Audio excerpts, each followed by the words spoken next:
স্বাগত জানাই তোমাদের শিক্ষা দর্পণ চ্যানেলে। আজকের ক্লাসে আমরা ফুল মক টেস্ট নিয়ে আলোচনা করব। আজকে ক্লাসে 60টা কোশ্চেন থাকবে, একটা ফুল মক টেস্ট। এর আগে আমরা প্রায় 14টা এমসিকিউ টাইপের ভিডিও নিয়ে এসেছি। তোমরা প্লেলিস্ট থেকে এই 14টা এমসিকিউ টাইপের ভিডিও দেখে নিতে পারো।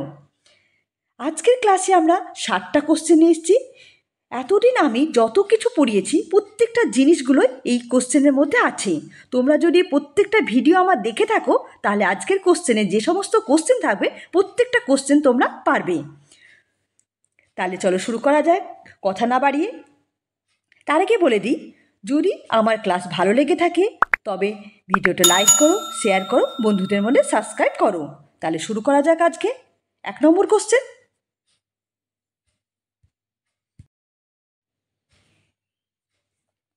শিক্ষা যদি ব্যক্তির আত্মার পরিপূর্ণ বিকাশ এবং আধ্যাত্মিক সত্য উপলব্ধি দিয়ে পরিচালনা করে তবে তা কোন দর্শনের মূল বক্তব্যর সাথে বেশি মিল হবে?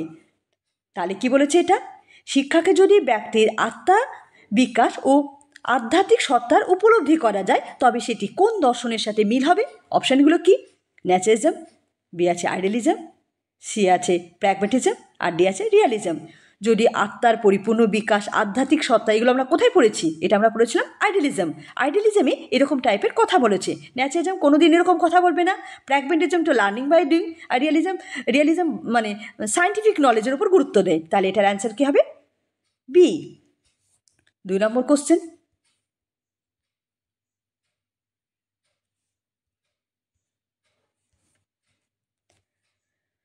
জন লকের টাবারাসা তত্ত্ব অনুযায়ী শিক্ষা শিশুর কোন দিকটি বেশি প্রভাবিত করে?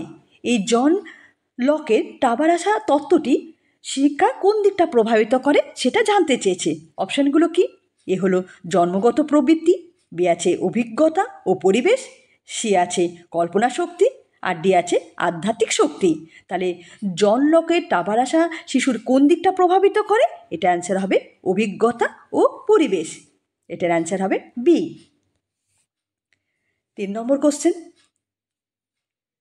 রিয়ালিজম মতে শিশুর প্রধান লক্ষ্য কী? এই যে রিয়ালিজম তত্ত্বটা মতে শিক্ষার প্রধান লক্ষ্যটা কী? অপশানগুলো কি? সত্য, সৌন্দর্য ও ন্যায়ের চর্চা, বি আছে প্রকৃতি সত্য, বৈজ্ঞানিক জ্ঞানের অধিকারী, সে আছে অভিজ্ঞতার ভিত্তিতে সমাজ পুনর্গঠন, আর ডি আছে শিশুর স্বতঃস্ফূর্ত বিকাশ। তা রিয়ালিজম কী করে? বাস্তবাদী মানে সায়েন্টিফিক নলেজের উপর গুরুত্ব দেব। তাহলে কোনটা হতে পারে? এটা হবে প্রকৃতি সত্য ও বৈজ্ঞানিক জ্ঞানের অধিকারী। এটার অ্যান্সার হবে বি। আর সত্য, সৌন্দর্য, ন্যায়, এটা আইডিয়ালিজম হতে পারে।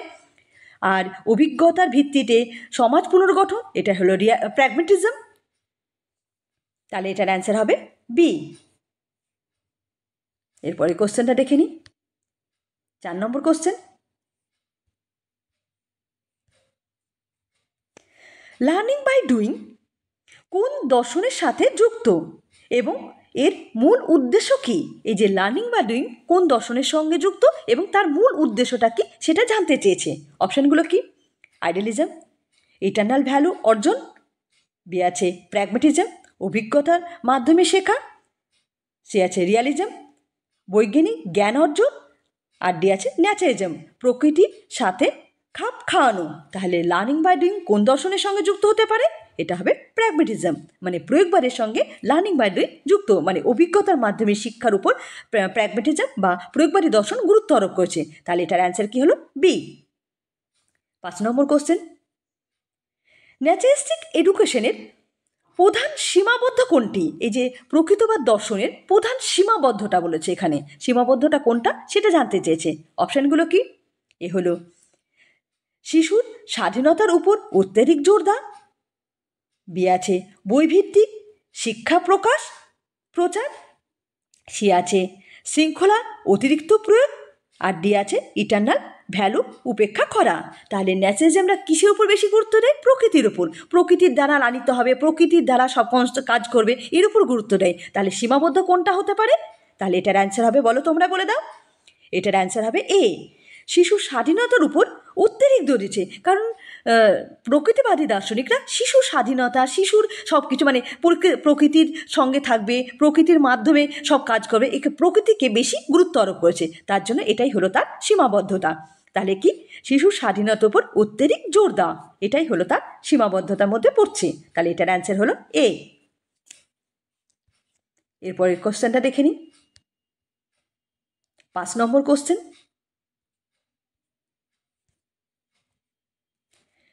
Eternal value are the guidance principle of education উক্তিটি কোন দর্শনের প্রতিফলন?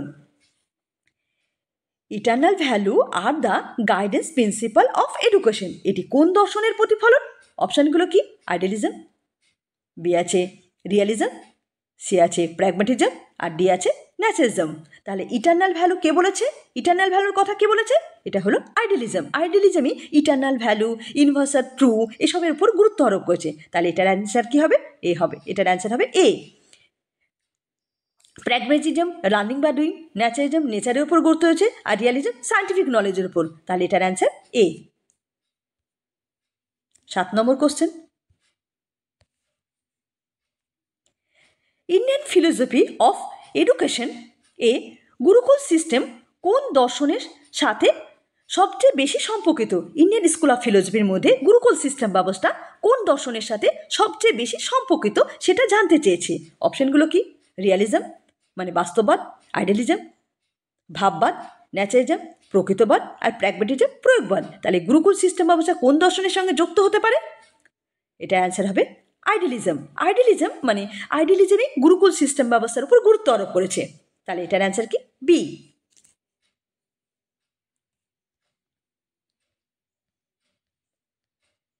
8 নম্বর কোশ্চেন,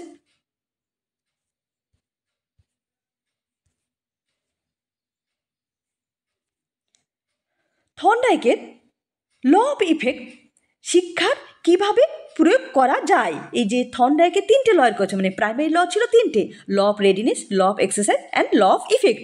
এর মধ্যে ল অফ ইফেক্ট শিক্ষার কিভাবে প্রয়োগ করা যায়, এই যে ল অফ ইফেক্টটা শিক্ষায় কিভাবে প্রয়োগ করা হবে সেটা জানতে চেয়েছে। অপশানগুলো কি? এ হলো পুরস্কার ও শাস্তির মাধ্যমে অভ্যাস গঠন, বি আছে জন্মগত প্রবৃত্তির বিকাশ, সি আছে কেবল পরিবেশ নিয়ন্ত্রণ, আর ডি আছে পাঠ্য বই নির্ভর শিক্ষা। তাহলে ল অফ ইফেক্ট কোনটার সঙ্গে যুক্ত হতে পারে? এটার অ্যান্সার হবে, তোমরা বলো। এটার অ্যান্সার হবে এ, পুরস্কার ও শাস্তির মাধ্যমে অভ্যাস গঠন, এটার উপর যুক্ত হতে পারে। তাহলে এটার অ্যান্সার এ। জন্মগত প্রবৃত্তি না, কেবল পরিবেশ নিয়ন্ত্রণ কোনোদিনই হতে পারে না, আর পাঠ্য বই নির্ভর শিক্ষা এটাও হবে না। তাহলে এটার অ্যান্সার এ।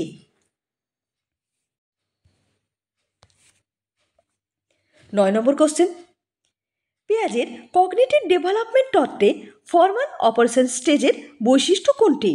পেঁয়াজ 4টে স্টেজের কথা বলেছে, sensory motor stage, pre operation stage, concrete এবং লাস্ট হলো ফর্মাল অপারেশন স্টেজ। এখানে বলা আছে পেঁয়াজের কগনিটিভ ডেভেলপমেন্ট তত্ত্বে ফর্মাল অপারেশন স্টেজের বৈশিষ্ট্যটা জানতে চেয়েছে। অপশানগুলো কি? এ হলো অবজেক্টিভ পারমানেন্ট, বি আছে হাইপোথেটিক্যাল রিজনিং, সি আছে কনজারভেশন, আর ডি আছে ইগোসেন্ট্রিজম। তাহলে ফর্মাল অপারেশন স্টেজের বৈশিষ্ট্য কি? এটার অ্যান্সার হবে হাইপোথেটিক্যাল রিজনিং। আমি যখন পেঁয়াজ পড়েছিলাম প্রত্যেকটা স্টেজে কী কী বৈশিষ্ট্য আছে প্রত্যেকটা বলেছিলাম। তোমরা যদি পেঁয়াজের থিওরিটা না দেখে থাকো প্লেলিস্ট থেকে আগে দেখে নিও, তারপরে করতে এসো, তাহলে আরও ভালোভাবে করতে পারবে। তাহলে অবজেক্টিভ পারমানেন্ট কার স্টেজ? এটা হলো সেন্সারি মোটর স্টেজের মানে বৈশিষ্ট্য। আর ইগোসেন্ট্রিজম কার? Pre operation stage. আর সি আছে কনজারভেশন, কনজারভেশন কার? কংক্রিট অপারেশন স্টেজের বৈশিষ্ট্য। তাহলে এটার অ্যান্সার কি হবে? বি। 10 নম্বর কোশ্চেন,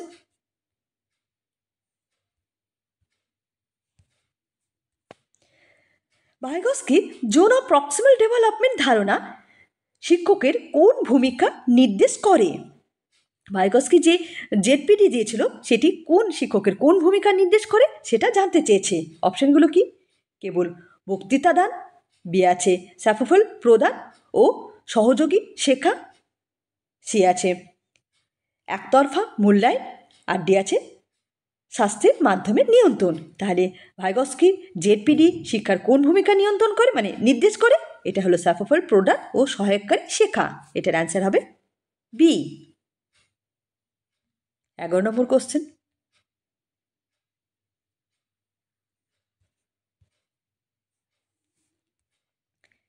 স্কিনারের অপারেন্ট কন্ডিশনিংয়ের নেগেটিভ রিইনফোর্সমেন্ট বলতে কী বোঝায়?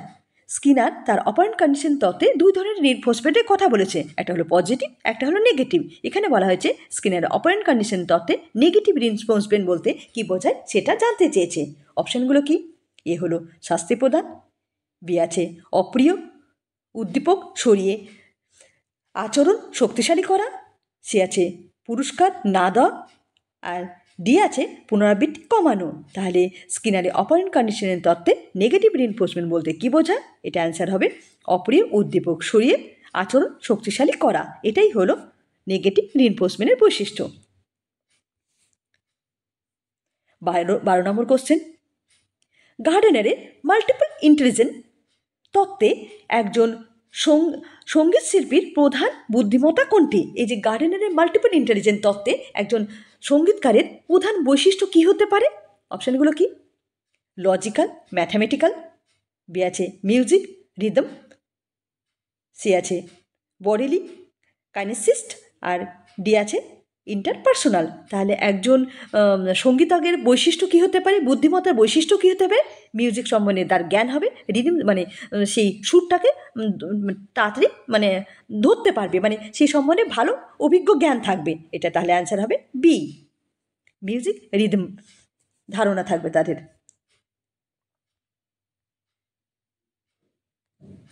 13 নম্বর কোশ্চেন।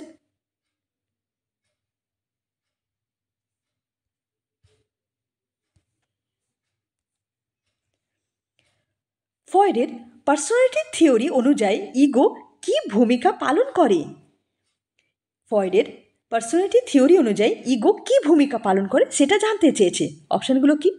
নৈতিক মূল্যবোধ রক্ষা, বি আছে আনন্দ নীতি মেনে চলা, সি আছে বাস্তবের সঙ্গে ইড অ্যান্ড সুপারিগোর সমন্বয় করা, আর ডি আছে অবচেতন প্রবৃত্তি নিয়ন্ত্রণ করা। তাহলে ইগো কি করতে পারে? এটা হবে বাস্তবের সঙ্গে ইদ অ্যান্ড সুপারিগোর সমন্বয় করা। এটাই হলো ইগোর মূল বৈশিষ্ট্য। আর ঈদের বৈশিষ্ট্য কি? ঈদ হলো প্লেজার প্রিন্সিপাল, আর সুপার ইগো হলো মোরাল প্রিন্সিপাল। আর ইগো কি করছে? ইগো ঈদ অ্যান্ড সুপার ইগোর মধ্যে সমন্বয় করে, বাস্তবের সঙ্গে ঈদ অ্যান্ড সুপার ইগোর সমন্বয় করা। এটাই হলো ইগোর বৈশিষ্ট্য। তাহলে এটা অ্যান্সার হবে সি। 14 নম্বর কোশ্চেন। বান্দুরার সোশ্যাল লার্নিং থিওরি শেখার সাধারণত কোন প্রক্রিয়ার মাধ্যমে ঘটে? এই যে বান্দুরার যে সোশ্যাল লার্নিং থিওরি দিয়েছে সেখানে শেখাটা সাধারণত কোন প্রক্রিয়ার মাধ্যমে ঘটে সেটা জানতে চেয়েছে। অপশানগুলো কি? কন্ডিশনিং, বি আছে অবজারভেশনাল লার্নিং, সি আছে ট্রাই অ্যান্ড এরর, আর ডি আছে রিইনফোর্সমেন্ট ছাড়া শেখা অসম্ভব।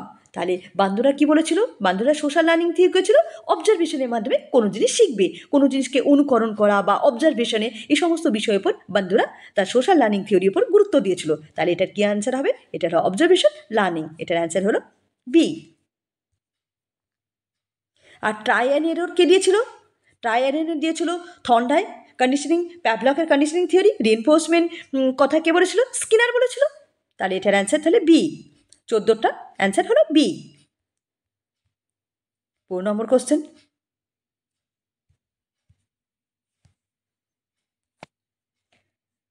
Education is a process of socialisation. এর দ্বারা কি বোঝানো যায়? Education is a social of education is a process of socialisation. এর দ্বারা কি বোঝানো যায়? অপশানগুলো কি? শিক্ষা কেবল জ্ঞান প্রদান করে, বি আছে শিক্ষা মানুষকে সামাজিক নিয়ম ও মূল্যবোধের অভ্যন্তরণ করে, সি আছে শিক্ষা শুধু পেশার জন্য প্রয়োজন, আর ডি আছে শিক্ষা ব্যক্তিগত অভিজ্ঞতার বাইরে নয়। তাহলে education is a process of socialisation, এর দ্বারা কী বোঝানো যায়? এটার অ্যান্সার হবে শিক্ষা মানুষকে সামাজিক নিয়ম ও মূল্যবোধ অভ্যন্তরণ করে।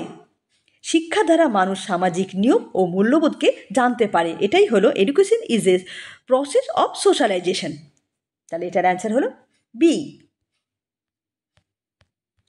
16 নম্বর কোশ্চেন,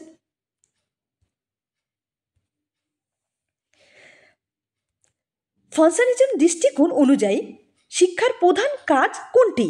এই ফাংশনিজম দৃষ্টিকোণ অনুযায়ী শিক্ষার প্রধান কাজ কোনটা সেটা জানতে চেয়েছে। অপশানগুলো কি? সামাজিক অসমতা বজায় রাখা, বি আছে সামাজিক শৃঙ্খলা ও সংহতি বজায় রাখা, সি আছে বিদ্যমান শ্রেণীবিন্যাস ভাঙা, আর ডি আছে শুধুমাত্র জ্ঞান প্রদান। তাহলে ফাংশনিজম দৃষ্টিকোণ অনুযায়ী শিক্ষার কাজটা কোনটা হতে হবে? এটা হবে সামাজিক শৃঙ্খলা ও সংহতি বজায় রাখা। এটার অ্যান্সার হলো বি। 17 নম্বর কোশ্চেন, কনফ্লিক্ট থিওরি কে দিয়েছে? মার্কস। কনফ্লিক্ট থিওরি অনুযায়ী শিক্ষা কিভাবে সমাজে ভূমিকা রাখে? এই যে কনফ্লিক্ট থিওরি যদি সমাজের মধ্যে থাকে তবে সমাজ কিভাবে ভূমিকা পালন করবে? অপশানগুলো কি? শ্রেণী সংজ্ঞান দূর করে, বি আছে সমাজে স্তরবিন্যাস বজায় রেখে, সি আছে সমাজে সহযোগিতা বৃদ্ধি করে, আর ডি আছে শিক্ষাকে সার্বজনিক করে। তাহলে কনফ্লিক্ট থিওরি যদি সমাজের মধ্যে থাকে কোনো সময় সমাজে সার্বজনিক থাকবে না, সবাই সমান হবে না, সমাজে সহযোগিতা বৃদ্ধি হবে না, শ্রেণী সংগ্রাম কোনো দিন দূর হবে না। কনফ্লিক্ট যদি সমাজে থাকে তবে শ্রেণী সংগ্রাম বাড়বে, কোনো দিন দূর হবে না। তাহলে এটার অ্যান্সার হবে বি, সমাজের স্তরবিন্যাস বজায় থাকবে। সমাজের মধ্যে যে গ্যাপটা উঁচু নিচু ধনী দরিদ্রের মধ্যে যে গ্যাপটা সেটা বজায় থাকবে। তাহলে এটার অ্যান্সার কী হবে? বি। 18 নম্বর কোশ্চেন,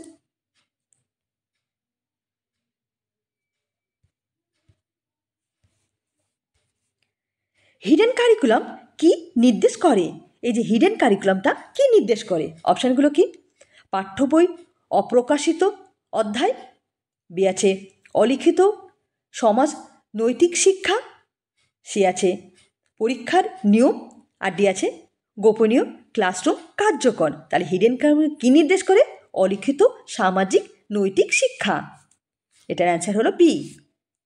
19 নম্বর কোশ্চেন, সামাজিকরণের প্রাথমিক মাধ্যম হিসাবে স্কুলের ভূমিকা কী? সামাজিকীকরণের প্রাথমিক মাধ্যম হিসাবে স্কুলের ভূমিকাটা কী সেটা জানতে চেয়েছে। অপশানগুলো কি? কেবল বিষয়ভিত্তিক জ্ঞান প্রদান, বি আছে সমাজে মূল্যবোধ শৃঙ্খলা ভূমিকা শিক্ষা নেওয়া, সে আছে পেশাগত দক্ষতা প্রদান, আর ডি আছে পরিবেশকে প্রতিস্থাপন করা। তাহলে সামাজিকরণের মাধ্যম হিসাবে স্কুলের ভূমিকা কী হতে হবে? সামাজিক মূল্যবোধ শৃঙ্খলা ও ভূমিকা শিক্ষা দেওয়া। এটার অ্যান্সার হলো বি। 20 নম্বর কোশ্চেন,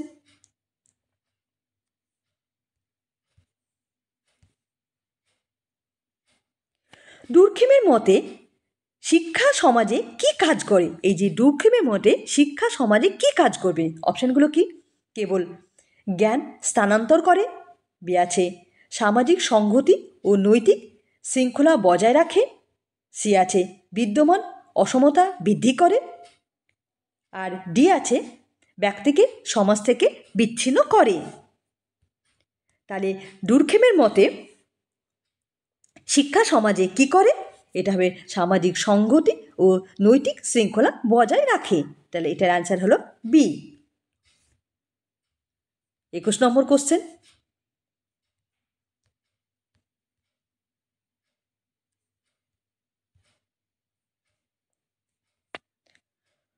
উড ডিসপ্যাচ 1854 কে Magna Carta of Indian education নামে পরিচিত। এই যে উড ডিসপ্যাচকে কেন মেঘনা কাটা অফ ইন্ডিয়ান বলে পরিচিত হয়েছে? অপশানগুলো কি? শুধু বিশ্ববিদ্যালয় প্রতিষ্ঠানের সুপারিশ করে, বি আছে এটি প্রাথমিক থেকে উচ্চ শিক্ষা পর্যন্ত একটি পূর্ণাঙ্গ কাঠামো দেয়, সি আছে এটি কেবল ইংরেজি শিক্ষার উপর জোর দেয়, আর ডি আছে এটি কেবল কারিগরি শিক্ষা প্রদান করে। তাহলে উড ডিসপ্যাচে মেঘনা কাটা অফ ইন্ডিয়ান এডুকেশন কেন বলা হয়? এটি প্রাথমিক শিক্ষা থেকে উচ্চশিক্ষা পর্যন্ত একটি পূর্ণাঙ্গ কাঠামো দেয়, এর জন্য উড ডিসপ্যাচকে মেঘনা কাটা অফ ইন্ডিয়া বলা হয়। 22 নম্বর কোশ্চেন,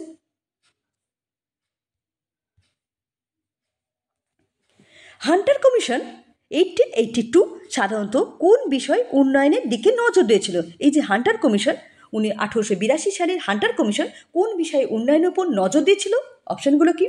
প্রাথমিক শিক্ষা, বি আছে কারিগরি শিক্ষা, সি আছে বিশ্ববিদ্যালয় শিক্ষা, আর ডি আছে নারী শিক্ষা। তাহলে হান্টার কমিশন কোন বিষয়ের উপর গুরুত্ব দিয়েছিল? এটার অ্যান্সার কী হবে? তোমরা বলে দাও। এটার অ্যান্সার হবে প্রাথমিক শিক্ষা। হান্টার কমিশন প্রাথমিক শিক্ষার উপর বেশি গুরুত্ব আরোপ করেছিল। তাহলে এটার অ্যান্সার কি? এ। 23 নম্বর কোশ্চেন, স্যাডলার কমিশন 1917 থেকে 1919 বিশ্ববিদ্যালয়ের সংস্কারের জন্য কি সুপারিশ করেছিল? এই যে স্যাডলার কমিশন বিশ্ববিদ্যালয়ের সংস্কারের জন্য কি সুপারিশ করেছিল? অপশানগুলো কি? +2 ব্যবস্থা প্রবর্তন, বি আছে কেবল কারিগরি শিক্ষার প্রসার, সে আছে কেবল ইংরেজি শিক্ষার প্রসার, আর ডি আছে বিশ্ববিদ্যালয়ের সংখ্যা হ্রাস। তাহলে স্যাডলার কমিশন কি করেছিল? স্যাডলার কমিশন +2 প্রবর্তন করেছিল। এই যে স্যাডলার কমিশনের উদ্যোগেই ইন্টারমিডিয়েট বিদ্যালয় স্থাপন হয়েছিল। 10+10 পর ডাইরেক্ট ইউনিভার্সিটি না গিয়ে এই 11-12 মানে 11-12 জন্য আলাদা বোর্ড গঠনের কথা এই স্যাডলার কমিশনই বলেছিল। এর জন্য এটার অ্যান্সার হবে +2 ব্যবস্থা প্রবর্তন। তাহলে এটার অ্যান্সার কি? এ। 24 নম্বর কোশ্চেন,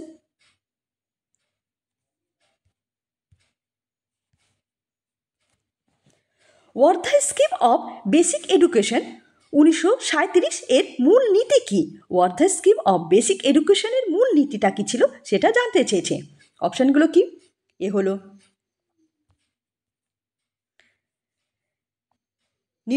নিখরচায় উচ্চশিক্ষা, বি আছে work experience and craft centric শিক্ষা, সে আছে শিল্প বিপ্লব কেন্দ্রিক শিক্ষা, আর ডি আছে শুধুমাত্র ধর্মীয় শিক্ষা। তাহলে ওয়ার্ধা স্কিমের বেসিক এডুকেশনের মূল নীতিটা কী ছিল? Work experience and craft centric শিক্ষা, এটার উপরে বেসিক এডুকেশন গুরুত্ব আরোপ করেছিল। তাহলে এটার অ্যান্সার কী হলো? বি। 25 নম্বর কোশ্চেন, সার্জেন্ট রিপোর্ট 1944 সালে ভারতীয় শিক্ষার কোন লক্ষ্য স্থির করেছিল? অপশানগুলো কি?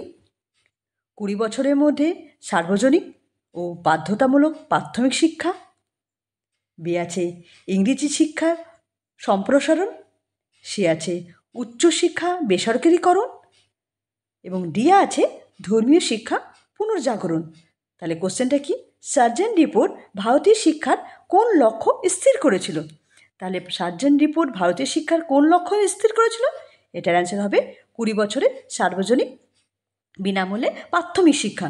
সার্জেন্ট রিপোর্ট বলেছিল 20 বছরের মধ্যে 4 থেকে 11 বছর পর্যন্ত বাচ্চাদের বিনামূল্যে প্রাথমিক শিক্ষার ব্যবস্থা করতে হবে। এটাই ছিল সার্জেন্ট রিপোর্টের সুপারিশ। তাছাড়া আরেকটা রিপোর্ট বলেছিল 40 বছরের মধ্যে ভারতের শিক্ষা ব্যবস্থা ব্রিটেনের শিক্ষা ব্যবস্থার মতো করে দেবে। এই দুটো মনে রাখবে। তাহলে এটার অ্যান্সার কী হলো? 20 বছরের মধ্যে সার্বজনীন বিনামূল্যে প্রাথমিক শিক্ষা। এটার অ্যান্সার হলো এ। এরপরে কোশ্চেনটা দেখে নিই। 26 নম্বর কোশ্চেন, রাধাকৃষ্ণ কমিশন প্রধানত কোন স্তরে শিক্ষার জন্য গঠিত? রাধাকৃষ্ণ কমিশন কোন স্তরে শিক্ষার জন্য গঠিত হয়েছিল? অপশানগুলো কি? প্রাথমিক শিক্ষা, বি আছে মাধ্যমিক শিক্ষা, সি আছে উচ্চশিক্ষা, আর ডি আছে কারিগরি শিক্ষা। তাহলে রাধাকৃষ্ণ কমিশন প্রধানত কোন স্তরে শিক্ষার জন্য গঠিত হয়েছিল? এটা হবে উচ্চশিক্ষা। এটা অ্যান্সার হবে সি। এরপরে কোশ্চেনটা দেখে নিই। 27 নম্বর কোশ্চেন,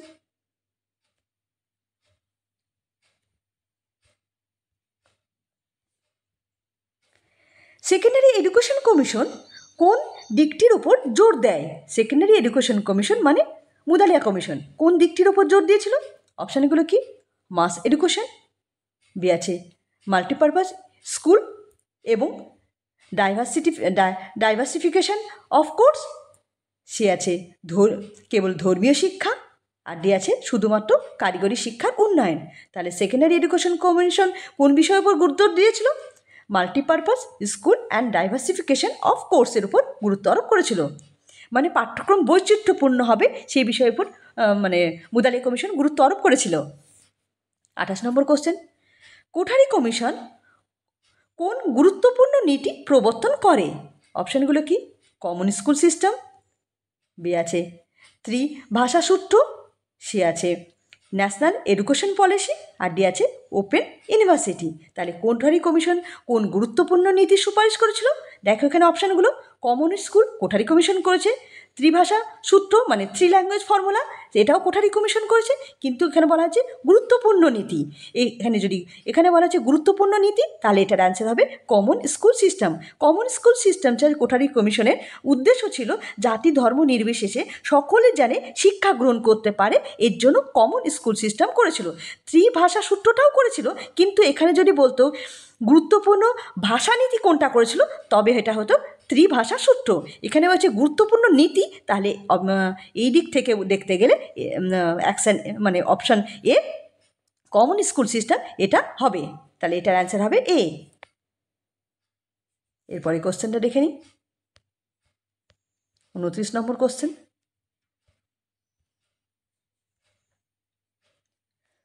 1986 সালে জাতীয় শিক্ষানীতি কোন নতুন কাঠামো প্রবর্তন হয়? 1986 সালে এনইপিতে মানে জাতীয় শিক্ষানীতিতে কোন নতুন কাঠামো প্রবর্তিত হয়?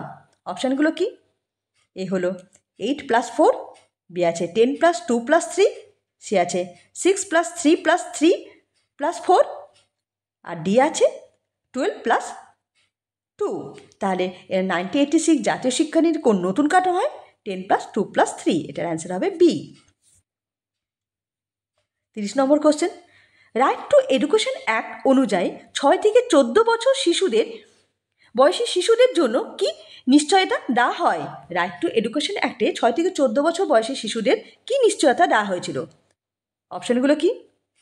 বিনামূল্যে বাধ্যতামূলক শিক্ষা, বি আছে কেবল বিনামূল্যে বই, সি আছে কেবল আবাসিক বিদ্যালয়, আর ডি আছে কেবল কারিগরি শিক্ষা। তাহলে রাইট টু এডুকেশন অ্যাক্ট 6 থেকে 14 বছর মধ্যে শিশুদের কী নিশ্চয়তা দেওয়া হয়েছিল? বিনামূল্যে বাধ্যতামূলক শিক্ষা, এটার অ্যান্সার হবে এ। 30 নম্বর কোশ্চেন। 31 নম্বর কোশ্চেন। ন্যাশনাল কারিকুলাম ফ্রেমওয়ার্ক 2005 প্রধান লক্ষ্য কী ছিল? ন্যাশনাল কারিকুলাম ফ্রেমওয়ার্ক 2005-এর প্রধান লক্ষ্যটা কী ছিল? অপশানগুলো কি? কেবল পরীক্ষামুখী শিক্ষা, বি আছে চিলড্রেন সেন্ট্রিক এবং অ্যাক্টিভিটি বেস শিক্ষা, আর সি আছে শুধু ধর্মীয় শিক্ষা, আর ডি আছে বিশ্ববিদ্যালয়ের সংস্কার। তাহলে ন্যাশনাল কারিকুলাম ফ্রেমওয়ার্ক 2005-এর মূল উদ্দেশ্য কী ছিল? এটার অ্যান্সার হবে চিলড্রেন সেন্ট্রিক এবং অ্যাক্টিভিটি বেস শিক্ষা, এটার অ্যান্সার হলো বি। এরপরে কোশ্চেনটা দেখে নিই, 32 নম্বর কোশ্চেন। এনইপি 2020 প্রবর্তিত নতুন কাঠামো কি? এটা একটু ভুল আছে, এটা হবে, এটা বলে দিই 5+3+3+4, এটার অ্যান্সার হবে এটা। এখানে একটু ভুল হয়ে গেছে, এটার অ্যান্সার তাহলে এটা হবে। 33 নম্বর কোশ্চেন। এনইপি 2020 অনুযায়ী higher education commission of India গঠন হবে কোন উদ্দেশ্যে? এনইপি 2020 অনুযায়ী higher education commission of India গঠিত হবে কোন উদ্দেশ্যে? অপশানগুলো কি? কেবলমাত্র স্কুল শিক্ষা নিয়ন্ত্রণ, বি আছে উচ্চশিক্ষা নিয়ন্ত্রণ ও মনোন্নয়ন, সি আছে প্রাথমিক শিক্ষা উন্নয়ন, আর ডি আছে কারিগরি শিক্ষা বিলোপ। তাহলে এনইপি 2020 অনুযায়ী higher education commission of India কেন গঠিত হবে? উচ্চশিক্ষা নিয়ন্ত্রণ ও মনোনয়নের জন্য, এটার অ্যান্সার তাহলে বি।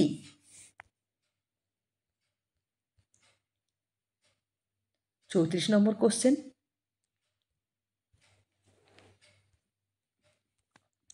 রবীন্দ্রনাথ ঠাকুর শিক্ষা দর্শনের মূল ভিত্তি কী? রবীন্দ্রনাথ ঠাকুরের শিক্ষা দর্শনের মূল ভিত্তিটা কী ছিল? অপশানগুলো কি? বুক সেন্ট্রিক লার্নিং, বি আছে প্রকৃতির সঙ্গে সামঞ্জস্য ও স্বাধীনতা, সি আছে কেবল কারিগরি শিক্ষা, আর ডি আছে শৃঙ্খলা কঠোর প্রয়োগ। তাহলে রবীন্দ্রনাথ শিক্ষা দর্শনের মূল ভিত্তি কী ছিল? প্রকৃতির সঙ্গে সামঞ্জস্য ও স্বাধীনতা, এটার অ্যান্সার হবে বি। 35 নম্বর কোশ্চেন। গান্ধীজির বেসিক এডুকেশন বা নৈতামির মূল নীতি কী ছিল? গান্ধীজি যে বেসিক এডুকেশন করেছিল তার মূল নীতিটা কী ছিল সেটা জানতে চেয়েছে। অপশানগুলো কি? ক্রাফট সেন্ট্রিক, ক্রাফট বেস ও প্রোডাক্টিভ ওয়ার্ক কেন্দ্রিক শিক্ষা, বি আছে কেবল ধর্মীয় শিক্ষা, সে আছে উচ্চ শিক্ষা প্রসার, আর ডি আছে বিদেশি শিক্ষার অনুকরণ। তাহলে গান্ধীজির বেসিক এডুকেশনের মূলনীতি কি? ক্রাফট বেস এবং প্রোডাক্টিভ ওয়ার্ক কেন্দ্রিক শিক্ষা। এটার অ্যান্সার হবে এ।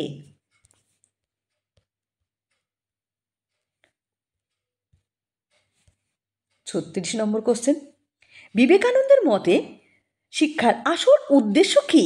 বিবেকানন্দের মতে শিক্ষার আসল উদ্দেশ্যটা কী ছিল? অপশানগুলো কি?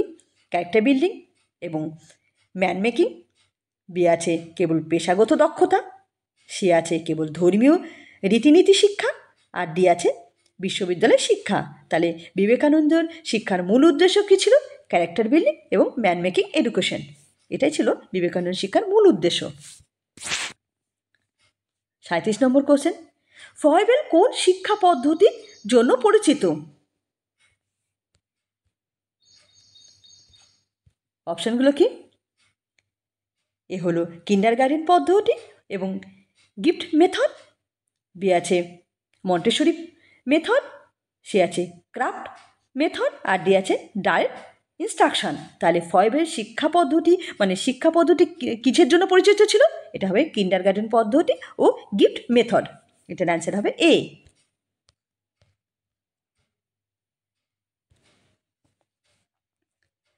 38 নম্বর কোশ্চেন, মন্টেসরি শিক্ষা পদ্ধতি ডিডাক্টিভ অ্যাপারেটিস কি বোঝায়? অপশানগুলো কি?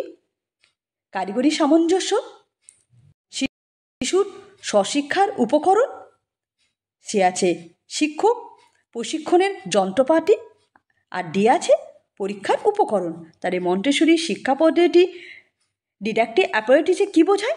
এটা হবে শিশুর স্বশিক্ষার উপকরণ। এটার অ্যান্সার হবে বি। 39 নম্বর কোশ্চেন, রুশোর মতে এমিলি গ্রন্থে কী ধরনের শিক্ষার উপর জোর দেওয়া হয়েছিল? রুশো তার এমিলি গ্রন্থে কী ধরনের শিক্ষা ব্যবস্থার উপর জোর দিয়েছিল? অপশানগুলো কি? ধর্মীয় শিক্ষা, বি আছে প্রকৃতির সঙ্গে সামঞ্জস্যপূর্ণ শিক্ষা, সে আছে কারিগরি শিক্ষা, এবং ডি আছে বিশ্ববিদ্যালয় শিক্ষা। তাহলে রুশোর এমিলি গ্রন্থে কোন ধরনের শিক্ষার উপর জোর দিয়েছিল? এটা হবে প্রকৃতির সঙ্গে সামঞ্জস্যপূর্ণ শিক্ষা। এটার অ্যান্সার হবে বি। 40 নম্বর কোশ্চেন, প্যাথোলজির মতে শিক্ষার মূল ভিত্তি কী হওয়া উচিত? প্যাথোলজির মতে শিক্ষার মূল ভিত্তি কী হওয়া উচিত? অপশানগুলো কি? এ হলো হেড, হার্ট এবং হ্যান্ডের সমন্বয় বিকাশ, বি আছে কেবল বৈভিত্তিক জ্ঞান, সি আছে কঠোর শৃঙ্খলা, এবং ডি আছে পরীক্ষামুখী শিক্ষা। তাহলে প্যাথোলজি শিক্ষার মূল ভিত্তি কী হওয়া উচিত? হেড, হার্ট এবং হ্যান্ডের সমন্বয় শিক্ষা। এটার অ্যান্সার হবে এ। 41 নম্বর কোশ্চেন, একজন ছাত্র গণিতে ভালো হলেও সামাজিক মেলামেশার অস্বস্তি বোধ করে, উপযুক্ত গাইডেন্স কোনটি হবে? একজন ছাত্র গণিতে ভালো কিন্তু সমাজে মেলামেশা করতে অস্বস্তি বোধ করছে, তাকে কোন ধরনের গাইডেন্স দেওয়া হবে? অপশানগুলো কি? ভোকেশনাল গাইডেন্স, বি আছে এডুকেশনাল গাইডেন্স, সি আছে পার্সোনাল সোশ্যাল গাইডেন্স, আর ডি আছে রিমিডিয়াল টিচিং। তাহলে এরকম যদি একজন ছাত্র পড়াশোনায় অঙ্কে ভালো আছে কিন্তু সমাজের সঙ্গে মেলামেশা অস্বস্তি বোধ করছে, তাকে কী ধরনের গাইডেন্স দেওয়া হয়? এটা হবে পার্সোনাল সোশ্যাল গাইডেন্স। এটার অ্যান্সার হবে সি। 42 নম্বর কোশ্চেন, মাস মিডিয়া শিক্ষার প্রধান অবদান কী? অপশানগুলো কি? কেবল বিনোদন দেওয়া, বি আছে শিক্ষা সর্বস্তরে ছড়িয়ে দেওয়া এবং গণতান্ত্রিক মনোভাব গঠন, সি আছে কেবল পাঠ্য বইয়ের বিকল্প, আর ডি আছে শিক্ষাকে উপস্থাপন করা। তাহলে মাস মিডিয়ার শিক্ষার প্রধান অবদান কি? শিক্ষা সর্বস্তরে ছড়িয়ে দেওয়া এবং গণতান্ত্রিক মনোভাবের গঠন। এটার অ্যান্সার হবে বি। 43 নম্বর কোশ্চেন, কেরিয়ার গাইডেন্সের মূল উদ্দেশ্য কী? এই কেরিয়ার গাইডেন্সের মূল উদ্দেশ্য কী সেটা জানতে চেয়েছে। অপশানগুলো কি? ছাত্রকে সঠিক পেশা নির্বাচন করতে সহায়তা করা, বি আছে ছাত্রকে শাস্তি দেওয়া, সি আছে ছাত্রকে ধর্মের পথে পরিচালনা করা, এবং ডি আছে কেবলমাত্র পরীক্ষার ফল উন্নয়ন। তাহলে কেরিয়ার গাইডেন্সের মূল উদ্দেশ্য কী হতে পারে? এটা অ্যান্সার হবে এ, ছাত্রকে সঠিক পেশা নির্বাচন করতে সহায়তা করা। 44 নম্বর কোশ্চেন, মাস মিডিয়ার অতিরিক্ত ব্যবহারে ছাত্রদের কোন সমস্যা সৃষ্টি হতে পারে? মাস মিডিয়া যদি অতিরিক্ত ব্যবহার করা হয় তাহলে ছাত্রদের কী সমস্যা হতে পারে? অপশানগুলো কি? সামাজিক দক্ষতা বৃদ্ধি, বি আছে সৃজনশীলতা কম হওয়া ও আসক্তি, সি আছে কেবল পাঠ্য বইয়ের প্রতি আগ্রহ, আর ডি আছে পরীক্ষার ফল উন্নয়ন। তাহলে মাস মিডিয়া যদি বেশি ব্যবহার করে তাহলে ছাত্রদের কী সমস্যা হবে? সৃজনশীলতা কমে যাওয়া এবং আসক্তি এটাই হবে। এটার অ্যান্সার হবে বি।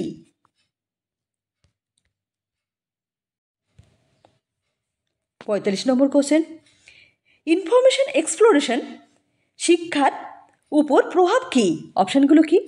শিক্ষাকে সম্পূর্ণ অপ্রয়োজনীয় করে তোলে, বি এটা আছে তথ্যের অতিরিক্ত চাপ, তবে দক্ষতা বাছাই শেখানো জরুরি, সে এটা হলো কেবল পরীক্ষার প্রশ্নপত্র জটিল হয়, আর ডি আছে শিক্ষিতা অশিক্ষা বৃদ্ধি পায়। তাহলে ইনফরমেশন এক্সপ্লোরের শিক্ষার উপর কী প্রভাব পড়ে? তথ্যের অতিরিক্ত চাপ, তবে দক্ষতা যাচাই শেখা জরুরি। এটার অ্যান্সার হবে বি।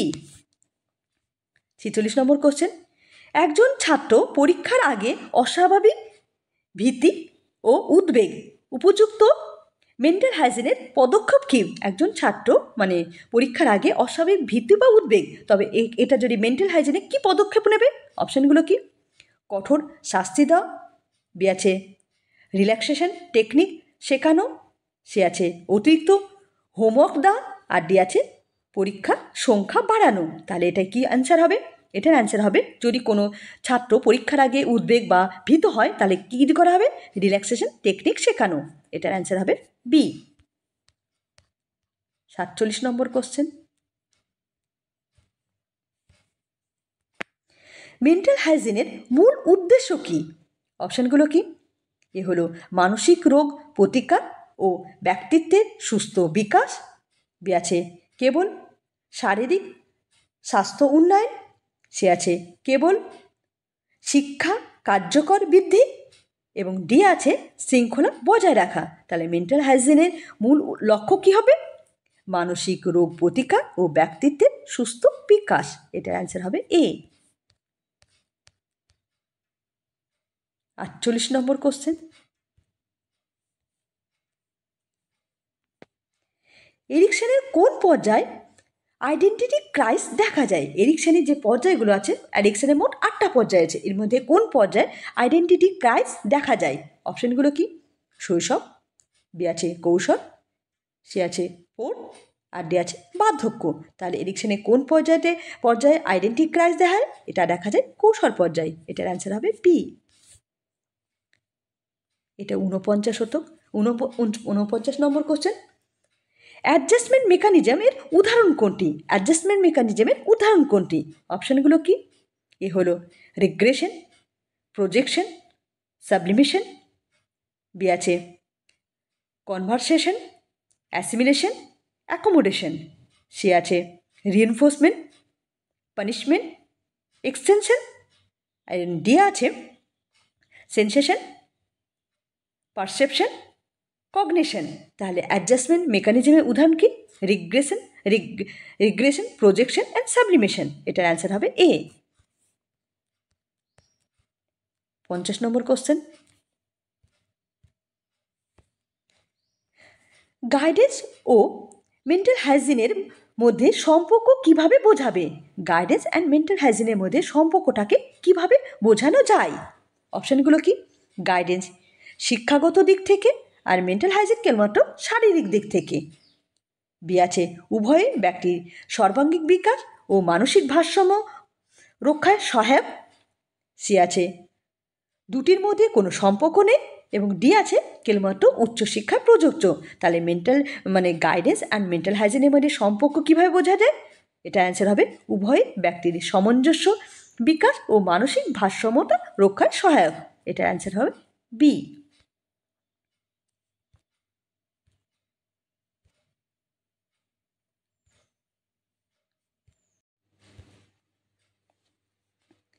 একান্ন নম্বর কোশ্চেন, ফর্মেটিভ ইভ্যালুয়েশন সাধারণত কোন উদ্দেশ্যে ব্যবহৃত হয়? অপশানগুলো কি?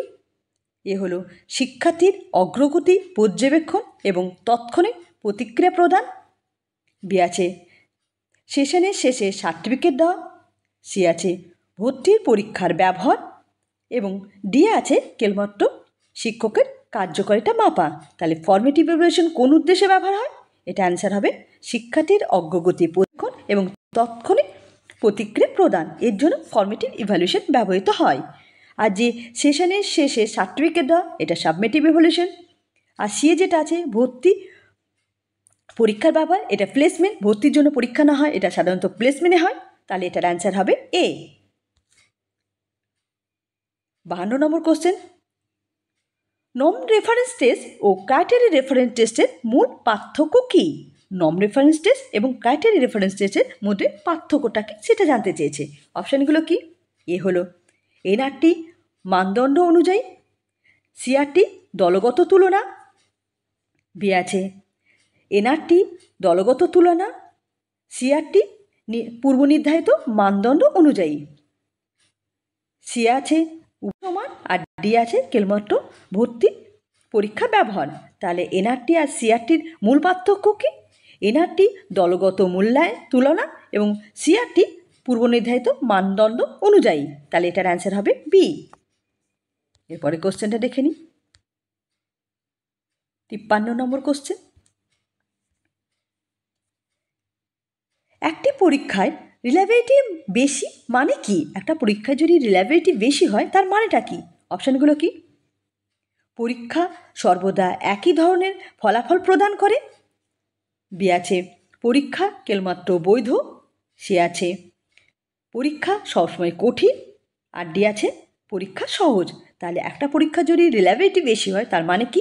পরীক্ষা সর্বদা একই ফলাফল প্রদান করে। কারণ কোনো ব্যক্তি যদি একবার পরীক্ষা দেয়, 15 দিন পর যদি তার সেই কোশ্চেনে যদি দ্বিতীয়বার পরীক্ষা দেয় তাহলে রেজাল্ট একই হবে। তার জন্য এটার অ্যান্সার হবে পরীক্ষা সর্বদা একই ফলাফল প্রদান করে। এটাই হলো রিলায়েবিলিটির বৈশিষ্ট্য। এরপরে কোশ্চেনটা দেখে নিই। 54 নম্বর কোশ্চেন, সাবমেটিভ ইভ্যালুয়েশন সাধারণত কোন স্তরে হয়? এই সাবমেটিভ ইভ্যালুয়েশন কোন স্তরে হয়? অপশানগুলো কি? শিখন চলাকালীন, বি আছে সেশনের শেষে গ্রেড নির্ধারণের জন্য, সি আছে কেবল ভর্তির পরীক্ষা, আর ডি আছে আনুষ্ঠানিক পর্যায়ে। তাহলে সাবমেটিভ ইভ্যালুয়েশন কখন হয়? সেশনের শেষে গ্রেড নির্ধারণের জন্য সাবমেটিভ ইভ্যালুয়েশন হয়। শিখন চলাকালীন ফর্মেটিভ ইভ্যালুয়েশন হয়, আর সেশনের শেষে গ্রেড নির্ধারণের জন্য সাবমেটিভ ইভ্যালুয়েশন হয়। তাহলে এটার অ্যান্সার হবে বি। 55 নম্বর কোশ্চেন, ডায়াগনস্টিক টেস্ট এর মূল উদ্দেশ্য কি? এই যে ডায়াগনস্টিক টেস্ট তার মূল উদ্দেশ্যটা কি সেটা জানতে চেয়েছে। অপশানগুলো কি? শিক্ষার্থীর দুর্বলতা নির্ণয় করে রেমিডিয়াল প্রদান, বি আছে শুধুমাত্র প্রতিযোগিতা বাড়ানো, সি আছে পরীক্ষা কষ্ট বাড়ানো, আর ডি আছে শিক্ষার্থীদের সার্টিফিকেট দেওয়া। তাহলে ডায়াগনস্টিক টেস্ট কখন হয় মানে মূল উদ্দেশ্যটা কি? শিক্ষার্থীদের দুর্বলতা চিহ্নিত করে রিমিডিয়াল টিচিং প্রদান করাই হলো ডায়াগনস্টিক টেস্টের মূল উদ্দেশ্য। তাহলে এটার অ্যান্সার হবে এ। এরপরে কোশ্চেনটা দেখে নিই।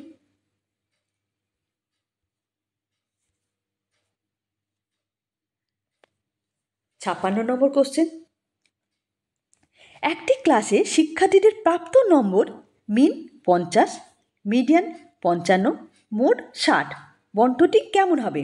একটা ক্লাসে প্রাপ্ত নম্বরে মিন 50, মিডিয়ান 55 আর মোট হলো 60। তাহলে বন্টনটা কেমন হবে? অপশানগুলো কি? এ হলো সিমেট্রিক্যাল, বি আছে পজিটিভ কিউনেস, সি আছে নেগেটিভ কিউনেস, আর ডি আছে নর্মাল। যদি এখানে দেখো মিন 50 আছে আর মোড আছে 60, যদি মোড বেশি হয় তবে সেটা হয় নেগেটিভ কিউনেস, আর যদি মিন বেশি হয় তবে সেটা হয় পজিটিভ কিউনেস। তাহলে এটার অ্যান্সার হবে নেগেটিভ কিউনেস। এটার অ্যান্সার হবে সি।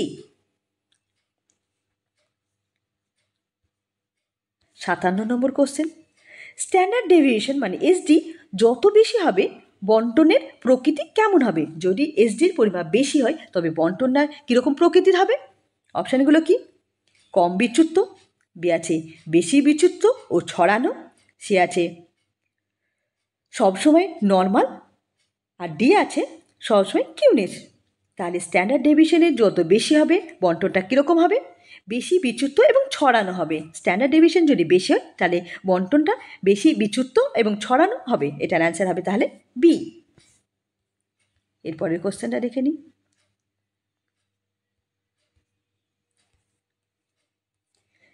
কার্ল পিয়ারসনের কোরিলেশন কোএফিসিয়েন্ট হলে কি বোঝায়? যদি +1, কার্ল পিয়ারসনের কোরিলেশন কোএফিসিয়েন্টের মান যদি +1 হয় তবে কি বোঝাবে? অপশানগুলো কি? এ হলো পারফেক্ট নেগেটিভ কোরিলেশন, বি আছে পারফেক্ট পজিটিভ কোরিলেশন, সি আছে নো কোরিলেশন, আর ডি আছে জিরো ভেরিয়েন্স। যদি কার্ল পিয়ারসনের কোরিলেশন কোএফিসিয়েন্টে +1 হয় তাহলে কি বোঝাবে? এটা হবে পারফেক্ট পজিটিভ কোরিলেশন। আর যদি -1 হয় তবে কি হবে? এটা পারফেক্ট নেগেটিভ কোরিলেশন। যেহেতু প্লাস আছে তাহলে এটার অ্যান্সার হবে বি।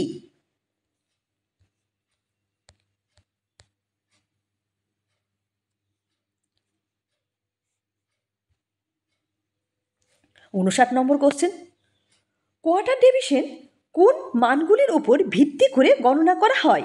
এই যে কোয়ার্টার ডিভিশন কোন মানগুলির উপর ভিত্তি করে গণনা করা হয়? অপশানগুলো কি? মিন ও মিডিয়ান, বি আছে Q1 ও Q3, সি আছে মোড ও মিডিয়ান, আর ডি আছে Q2 Q4। কোয়ার্টার ডিভিশনের ফর্মুলা কি? Q3 minus Q1 by 2। তাহলে এটার অ্যান্সার কি হতে পারে? তাহলে বলে দাও তোমরা, কোয়ার্টার ডিভিশন কোন মানের উপর ভিত্তি করে গণনা করা হয়? তাহলে Q1 ও Q3। এটার অ্যান্সার হবে বি। লাস্ট কোশ্চেন আজকের 60 নম্বর কোশ্চেন, একটি ক্লাস টেস্টে 25 জন ছাত্রের গড় নম্বর 40, স্ট্যান্ডার্ড ডেভিয়েশন 5 এবং একটি ছাত্রের নম্বর 50, তবে জেড স্কোর কত হবে? একটা ক্লাসে গড় নম্বর হলো 40, স্ট্যান্ডার্ড ডেভিয়েশন 5, একজন ছাত্রের নম্বর হলো 50, তাহলে জেড স্কোর কী হবে? এখানে বলেছে জেড স্কোর বের করতে। চলো আমরা করে দেখি। জেড স্কোরের ফর্মুলা কি? Z equal to X minus mean by standard deviation. তাহলে ছাত্র সংখ্যা কত? 50, মিন কত? 40, স্ট্যান্ডার্ড ডেভিয়েশন কত? 5।